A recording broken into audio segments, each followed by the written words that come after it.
has several fellowships conferred on him by international and national institutions. He is a policy maker and a contemporary expert, a scholar, a consultant, an academic who has served as the Minister of Communication, the first ever Minister of Digital Economy of the Federal Republic of Nigeria, previous 2019, successful completion of the administration in 2023. He also has the distinction of being the first ever African certified as a fellow of the Chartered Institute of Information Security. It is the only professional cybersecurity organization granted the Royal Corporation, United Protocol list. Also, Do you write any protocol list? Kuna da protocol list? Ai sai in rubuta ka tun da ba na yin physically. By eminence. He attended Abubakar University, obtained a 5-year Bachelor of Technology degree in Computer Science. He also proceeded to acquire 2 master's degrees in possession at the university, one in Computer Science, another management. He also worked at the university as a programmer, graduate assistant, and lecturer, lecturer 2, lecturer 1, where he spent 11 years on academic. Scholarly pursued Robert Gordon University in the United Kingdom for a PhD. Thereafter, he obtained doctoral degree, computer information early. Also obtained 1-year postgraduate started from the State University, United Kingdom. After his PhD, was appointed by the government of the Kingdom of Saudi Arabia as an assistant professor, equivalent to his senior lecturer rank 2014, International University of London. Taught several courses, Faculty of Computing, Information Systems, also served as the head of technical writing. In the year 2016, Professor Pantami was appointed by the President of Nigeria, Director General, Executive Officer of the National Information Technology Development Agency, ITDA, in a position created as Apple's 5G development, the highest revenue corporate function.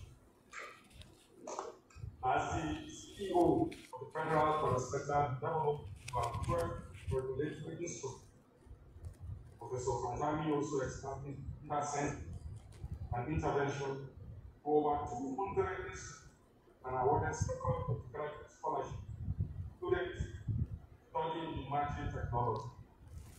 Professor Pantami was internally generated revenue in Nigeria by over 300%.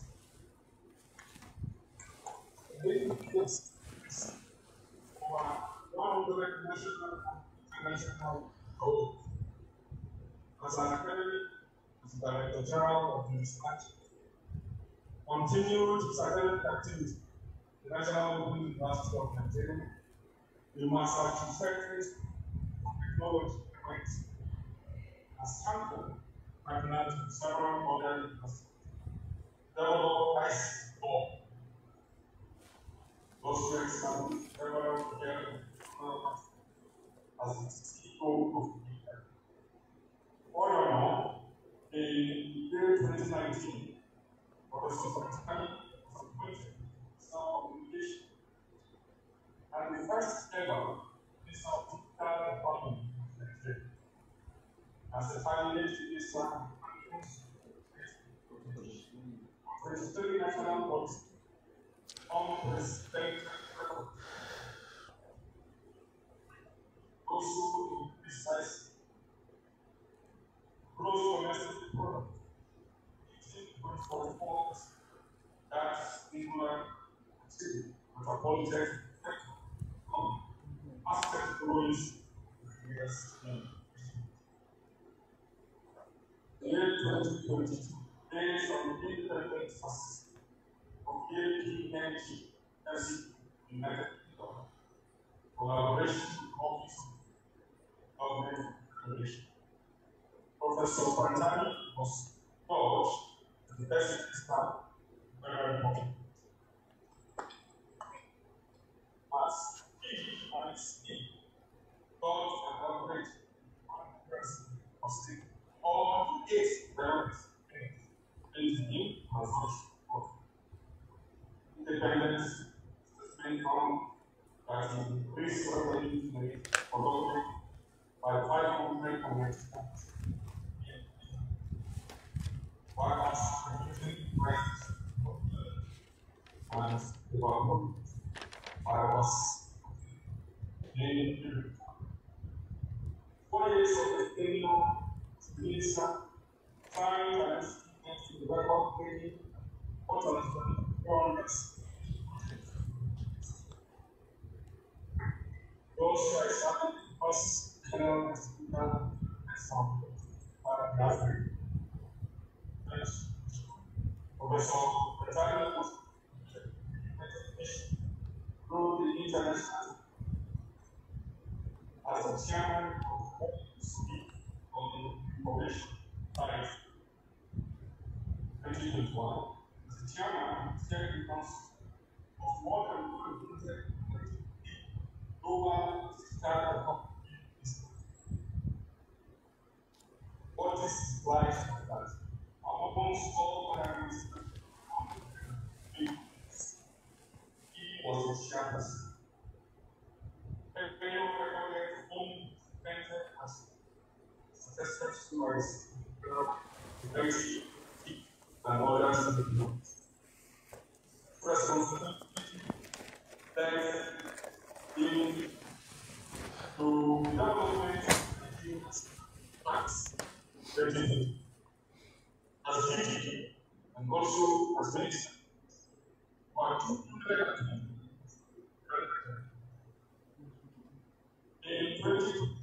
presidency of the governance for the best of the great innovation. It was entered by President in the field of intelligence.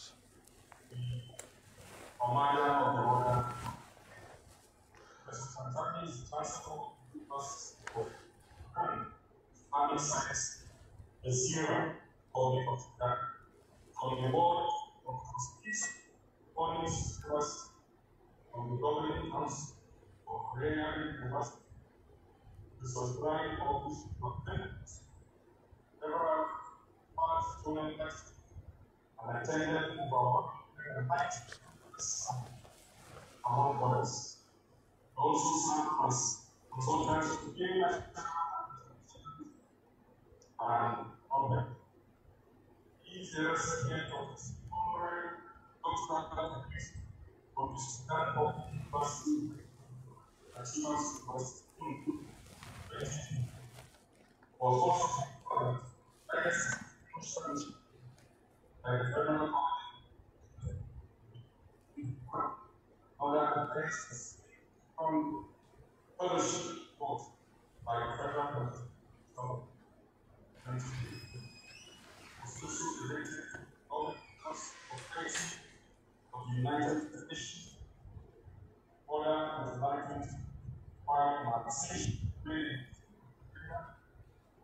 was most wanted by means. As I said, one to find there is need for sky. The Sophronia says eyes knowing and power of God. It's really way of view. Once I found out that the light our minds and doing the very ordained decision and one hence will be out of. But when it's not representing me, during this time as a team, and based on one of those sex association companies was a Christian, both Nigerians, Catholics, from background, respecting and again, I'm very appreciative the fact that this is sent to me during the discussion.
Is forgiveness.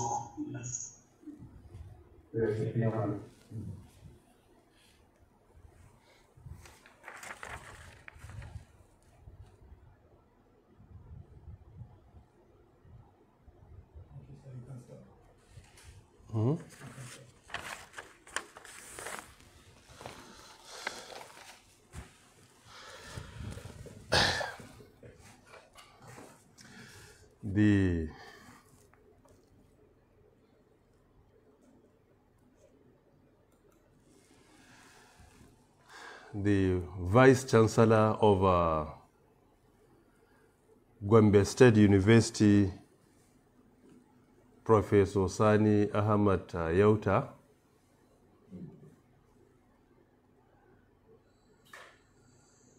the Secretary to the State Government, Professor Ibrahim Abubakar Jodi, Deputy Vice Chancellors of Gombe State University, the Dean of the Faculty of Education, Professor O.A. Adepoju, other deans here present,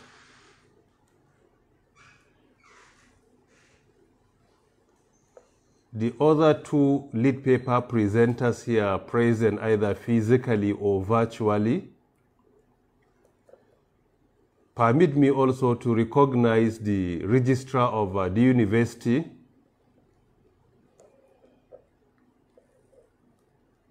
heads of department, senior academics, participants to the conference, all other protocols duly and respectfully observed Good morning to all of you, and may peace, mercy, and blessings be upon you all. Permit me to begin by commending the effort of Gombe State University through the Faculty of Education for organizing the second National Annual Conference, which is a hybrid combination of both physical participation and also the virtual one. And the theme of the conference is very apt, and I commend the university and the faculty for selecting a very important theme, that is generative artificial intelligence, transforming education, opportunities, challenges, and ethical considerations. This theme comes up at the right time because whether we are ready or not, artificial intelligence is unstoppable, and it is indeed unavoidable, either in education or in research or in security or in commerce or in health or in any other field of a human endeavor. Artificial intelligence today is inevitable and unavoidable. That is why some scholars argue that if care is not taken, artificial intelligence could bring an end to the human race, like the statement made by Stephen Hawking and other global scholars. So discussing artificial intelligence in education is not just a necessity, but rather an obligation, if and only if we want to ensure that our universities are up to date and also the quality of our education is enhanced and the integrity of our education is also protected. In order to make my presentation as the keynote speaker for the conference, I intend to follow a 5-step algorithm superficially. Number 1, introduction. Number 2, generative artificial intelligence and how it works. Number 3, opportunities. Number 4, challenges and ethical considerations. Number 5, recommendations to the university and other higher institutions of learning. Firstly, introduction. As part of the introduction, it is important to come up with just a brief background about artificial intelligence. Firstly, artificial intelligence as a phrase was coined in 1956, that is 69 years ago, by John McCarthy and others in Massachusetts University of Technology conference, which took place in the United States of America.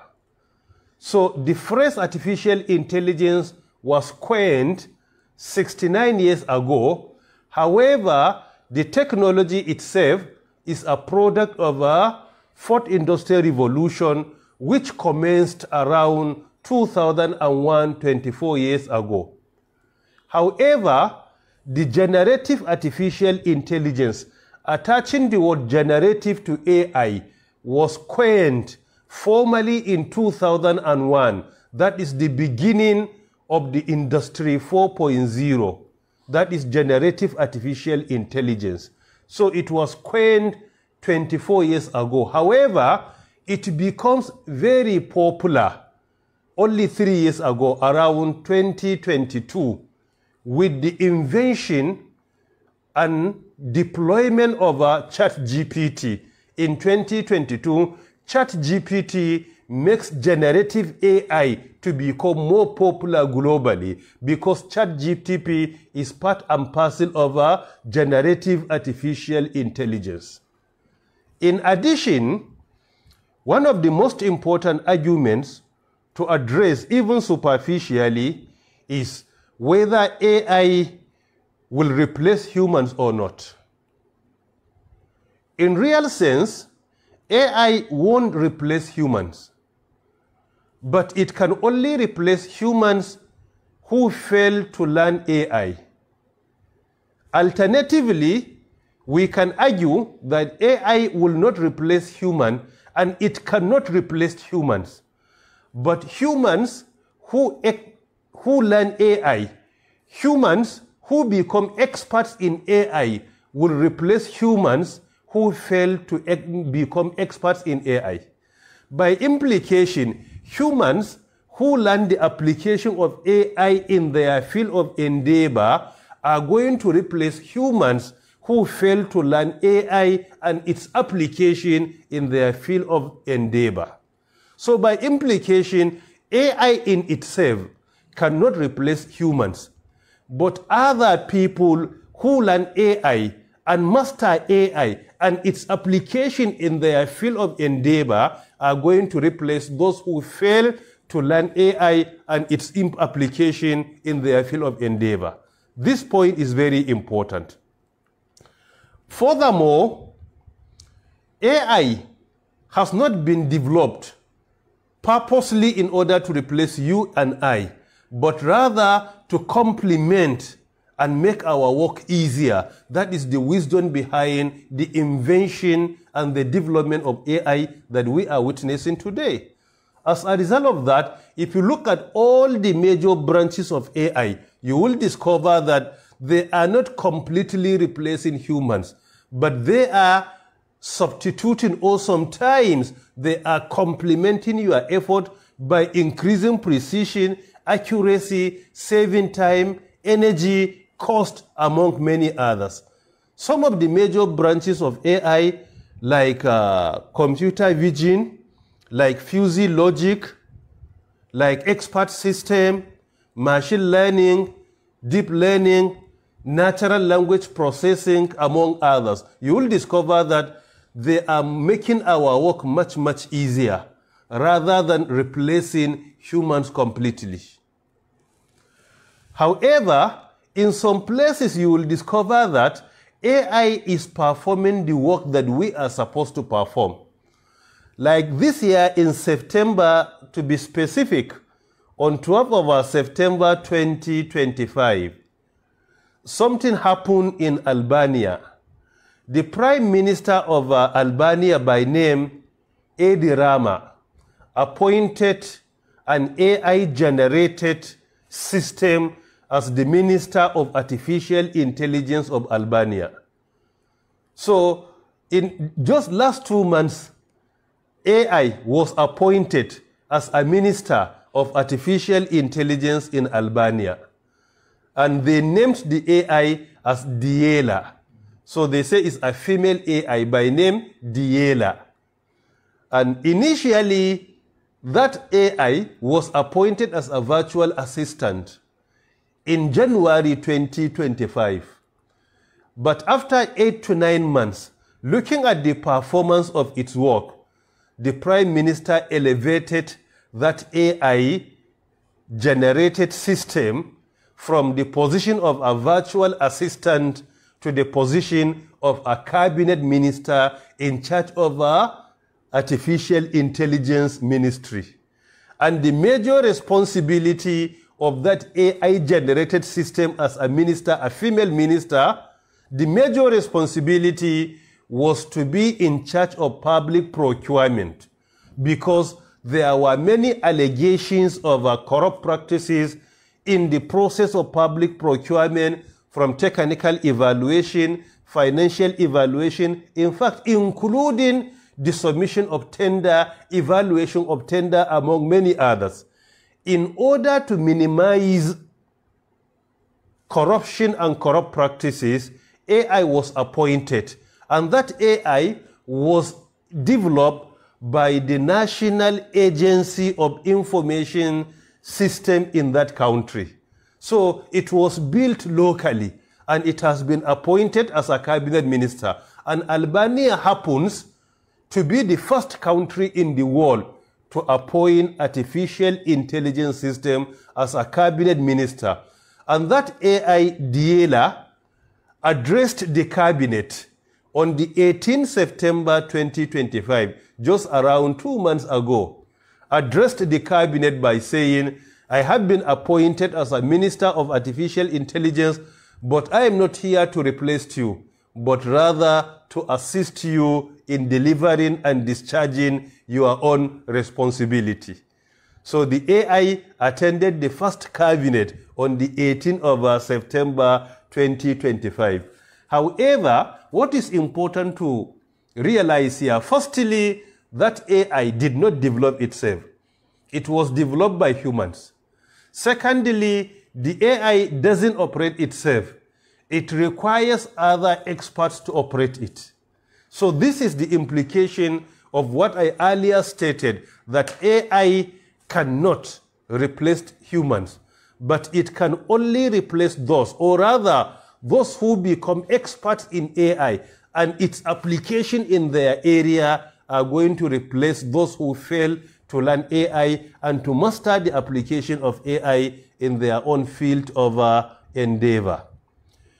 Furthermore, there is a difference between artificial intelligence and generative artificial intelligence.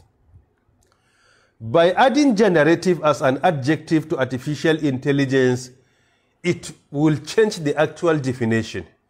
Because the actual definition of artificial intelligence is just a branch of a computer system or the branch of computer science that performs the cognitive function of a human being, like listening, hearing, thinking, making decisions, making recommendations, problem solving, among others. So this is the general definition of artificial intelligence. However, generative artificial intelligence is a specialized field of artificial intelligence that focuses more on creating new and original content. And these contents, such as text, audio, video, images, and code. The major difference between traditional AI and Gen AI, that is the summary or the abbreviation or the acronym of generative artificial intelligence, is Gen AI. So in actual sense, the major difference between them,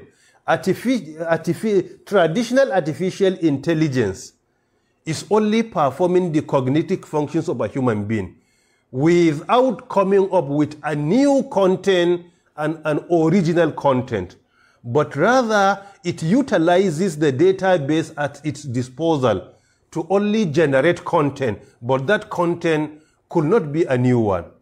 But generative AI focuses more on producing new and original content, such as text, audio, video, images, and code. And this generative AI usually achieves this through using the pattern and structure of the large data sets at its disposal. So usually the product of generative artificial intelligence is superior to the traditional artificial intelligence system. Usually generative AI gives more of a noble output rather than the general output that is usually being presented by the traditional artificial intelligence. And mostly the output of Gen AI is mostly new and original. And it comes out in terms of sometimes text, sometimes images, sometimes in video forms, sometimes in audio form, sometimes in a code form. So this is the major difference between traditional AI that we know and the generative AI. And the process that the generative AI follows in order to attain this are usually and generally three. Number one is through training.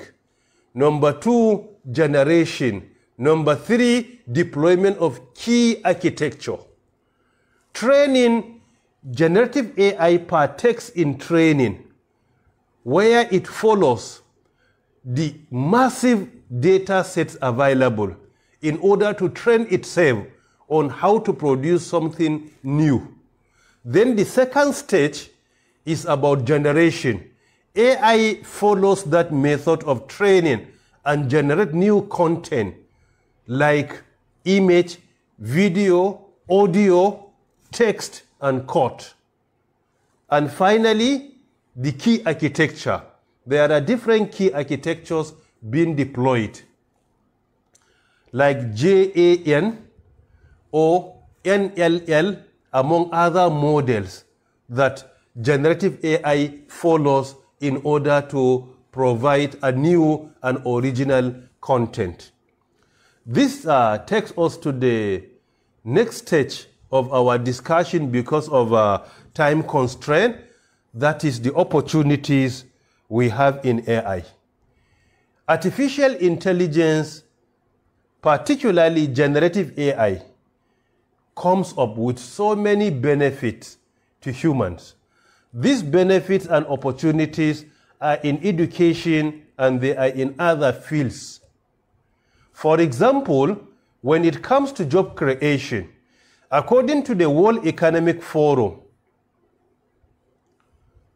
by 2030, from 2025, that is this year, there is a high probability that AI can create approximately 97 million new jobs globally. 97 million new jobs globally. And according to the PwC, there is a huge opportunities in AI to the extent that by 2030, meaning in the next 5 years, AI has the potential of adding additional 15.7 trillion USD to the global GDP. If you look at 15.7 trillion USD, it's more than the GDP of any country in the world with the exception of the USA and China. These are the only two countries today, according to the International Monetary Fund, that their GDP is higher, is more than 15.7 trillion USD. But any other country, including the third, fourth, fifth, like Japan, Germany, India, UK, and all others, their GDP is not even close to 15.7 trillion USD. Most of them are within the range of 3 to 5 trillion USD. So this is another opportunity in AI. And our students and even educators can excel and benefit from this job creation and wealth creation of AI, particularly if we excel in critical thinking. In this era of artificial intelligence, the most important soft skills that will make you and I to be very successful, either as educators or policy makers or industry players or researchers, is to excel in critical thinking. By excelling in critical thinking, there is a very high probability that we are going to become major beneficiaries of the opportunities and the potentials being presented by artificial intelligence globally. In addition, part of the opportunities in AI, it will make your work much, much easier as an educator or as a researcher or as an academic. It will make your work more easier by saving cost, time, energy, and increasing precision and accuracy in whatever you do. These are some of the opportunities being presented to you and I by artificial intelligence or the generative artificial intelligence as the case may be. Furthermore, other opportunities being presented by AI to our higher institutions of learning, like Gombe State University or the Faculty of Education in Gombe State Universities, are many. Number one is what we call AI personalized learning. AI personalized learning is a system, or in some cases is a platform, that is being developed in order to customize learning process for students. And one of the major strengths of AI personalized learning is the ability to develop content according to the strength and weakness of our students. This AI personalized learning could be able to identify the strength of a student and come up with a content that is compatible to his strength. And some students are weak, and this AI personalized learning could be able to come up with a method of supporting students that are weak academically or intellectually so that they will be able to learn. One of these platforms there is 360 Learning. 360 Learning platform is one of the most effective platforms for AI personalized learning for our students. So by implication, AI personalized learning is a learning platform that allows students to learn according to their ability and capability, according to their strengths and their weaknesses. What some students can complete in 24 hours, some students require 1 week to complete it. So AI personalized learning could allow them to learn according to their ability. Number two, AI enhanced teaching. AI enhanced teaching is also a platform or a system that is being developed and deployed in order to support educators, academics, and researchers, particularly in the process of developing their lesson plan, contents to deliver to their students, that is material contents to deliver to their students, and in some times it allows them to even deliver the content on behalf of the lecturers. So this is another very important platform that will support and transform education today. Number three, research AI systems and platforms. There are various research AI platforms also that are supporting researchers, educators, and other academics, like Zotero.org. It's a research platform, like Research Rabbit is another platform. Also, like Connected Paper. Connected Paper is another platform that supports academics and researchers, particularly in conducting their research when it comes to literature review or the selection of their methodology. Even though ChatGPT is also supporting research, but if you look at it, it is more of a general system. There is another system that has been developed purposely to support our academics, researchers, and educators, which has been named as Chat Academia. Chat Academia is more relevant to our higher institutions of learning, to our academics, than the ChatGPT. So it is important as part of the hands-on training that has been organized by this conference to make sure that we introduce Chat Academia in addition to ChatGPT that is going to be discussed. So these are some of the opportunities we have in artificial intelligence. Also, there are challenges. Challenges and ethical considerations. This is our number four. So challenges and ethical considerations are also many, because technology is a double-edged sword. It could be used for good and it could be used for evil. Some of the major challenges being confronted by humans, and particularly by educators and academics. Number one is academic integrity. Today, academic integrity is being compromised by artificial intelligence, particularly generative AI, in an environment where there are no guidelines to the deployment of AI or utilization of AI by both academics and students.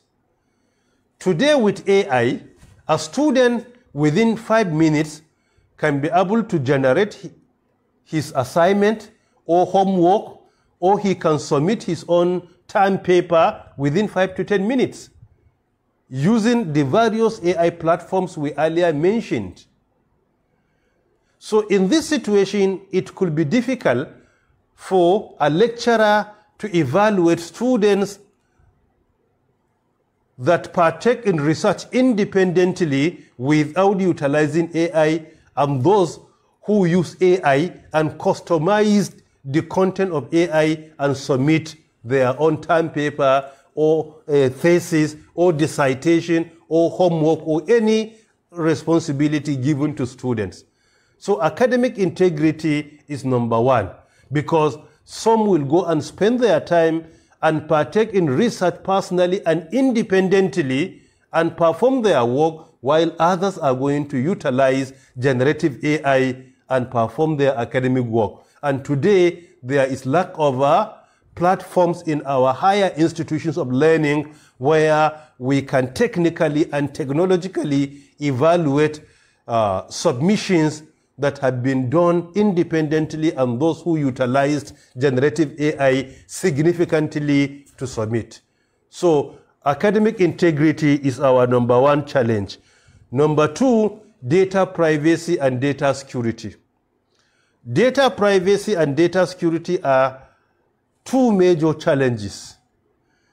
Data privacy, there is lack of privacy when it comes to using AI, because the content of data sets available to AI usually is from the data being generated from customers and other users of various digital platforms. So data privacy is an issue. That is why, while in office in 2021, when I established the first ever National Center for Artificial Intelligence and Robotics in Africa, which is based here in Abuja, the second project we did immediately is to ensure that we have Nigeria Data Protection Act in place, which has been assented into law in 2023. So today in Nigeria, in order to ensure that there is data privacy, we have Nigeria Data Protection Act 2023, and we also have Nigeria Data Protection Commission, which has been established by the same act, because data privacy is key. And data security is another challenge, because if you look at the quantity of data being generated today is mind-boggling. We are no more talking about the quantity of data being generated. We are not talking about kilobyte or megabyte or gigabyte or terabyte or petabyte. We are discussing about exabyte and zettabyte. So by implication, the quantity of data being generated, if care is not taken, attaining data privacy is an issue, and data security is another major issue. This is another challenge being presented by generative AI or artificial intelligence in general. Number three challenge is the issue of bias. Mostly AI applications, systems, and platforms do have their own bias, because AI is not a human. Even a human, we do have our own bias. As human beings, we have bias. But AI usually takes decision based on the quantity and the quality of data sets available at its disposal. If that data has bias, the decision to be taken by AI must be biased decision. And if that AI data is very objective and very fair, you will discover that the decision to be taken by AI will be very fair and just. So bias is another challenge with regards to the deployment of AI or generative AI, as the case may be. And furthermore, my recommendations to the Gombe State University and other higher institutions of learning, particularly the Faculty of Education being the host faculty for this national conference. Number one recommendation to the university and to all other higher institutions of learning: there is need for our universities and higher institutions of learning to immediately establish what we call AI task force. Each and every university of higher institutions of learning should have what we call AI task force. This is what is being practiced globally. We have similar arrangement in Harvard University, in Massachusetts University of Technology, in Pennsylvania University, in Cambridge University, among others. So establishing AI task force is critical, is very crucial. This AI task force should be mandated to perform the following functions. And in this AI task force, we should have academics, non-academic staff, people that are legal professionals, those that are expert in AI, among others, and those that are expert in education. So number two, this task force should be mandated to deploy guidelines and regulations for the responsible and ethical deployment of artificial intelligence in our universities or higher institutions of learning. This should be another responsibility of this task force. They should immediately come up with guidelines, the do's and don'ts with regards to AI when it comes to students' project, when it comes to academics, research, particularly for their promotion, research being conducted by academics, peer-reviewed papers, among others. Because AI is not supposed to replace you, but rather to support you and enhance the quality of research you partake in. Number three, this task force, or number two responsibility of the task force, is to partake in training and retraining of our academics and others with regards to the application of AI in their field of endeavor. Because when our academics and others fail to learn AI, then by implication, those who learn AI are going to replace them. Number three recommendation, this AI task force should also ensure that we deploy various platforms. We purchase relevant software and systems where we can detect plagiarism in AI. Not only plagiarism in research that we usually deploy Turnitin, but plagiarism in using artificial intelligence in conducting research, to the extent that student thesis is going to be verified by this system whether the research has been conducted independently or it is an AI-generated research. This is very important. Otherwise, our students will continue to become too lazy and also very redundant in conducting their research. And also, the next one, which is number 4, this task force should also be encouraged to challenge our students and academics to partake more in research in AI and also to come up with startups in the area of AI. In Nigeria in 2022, I led a team that developed the Nigeria Startup Act, and it becomes a law in 2022. And in this act, there is a support for startup. It is important for our students and academics to look into the Nigeria Startup Act 2022 and see how we can leverage on this in order to gain more funding from government. We need to take a deep dive into the law and see how we can maximize our benefits from it. So we should go beyond only teaching students theoretically. In an AI generation, we need to encourage them from the early stage of academic career, even as students from 100 level, let them come up with their own startup in AI so that they can be guided, they can be mentored, and they can make us proud.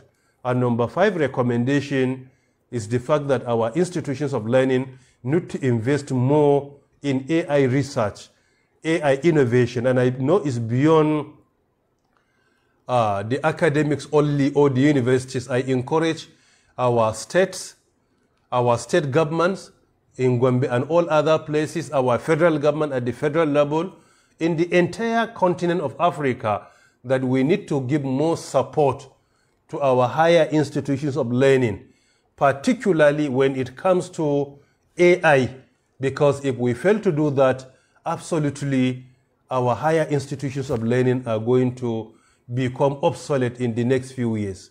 They will not be able to compete with other universities globally. So we need to invest more in education. We need to invest more in artificial intelligence, particularly startups in the area of AI. I believe that many states are doing well, but we need to do more and more for education. Our future lies in our education. If you are successful educationally, all other problems we are being confronted with are going to be solved. And finally, permit me also to commend the chairman of the local organizing committee, Dr. Zubairu Suleiman, and all his members for organizing this national conference in Gombe State University, and also to congratulate the Vice Chancellor of the University, Professor Sani Ahmad Yauta, for coordinating this very important conference in Gombe State University. May the Almighty bless Gombe State University, may the Almighty bless Gombe State, and may the Almighty bless the Federal Republic of Nigeria. Once again, thank you very much for listening.